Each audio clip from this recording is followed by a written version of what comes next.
آماده ای سفر کنیم دور دنیا یا ده کشور رویایی را ببینیم که همه جهان عاشق شده. شماره 10 ایتالیا، کشور غذاهای لذیذ، تاریخ کهن و شهری که روی آب شناور است و نیز افسانه‌ای. شماره 9 مالدیو، بهشت روی زمین، جایی که آسمان و دریا یکی می شوند.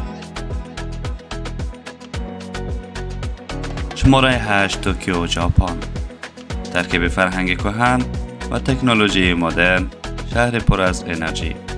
شماره 7 تایلند، لبخند مردم و طبیعتی که قلبت را می رو باید.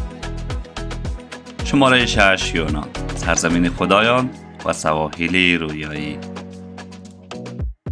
شماره 5 اتریش، دل اروپا، سرزمین موسیقی و طبیعت آرام. شماره 4 ویتنام، ترکیب طبیعت، فکر و فرهنگ شرقی جذاب.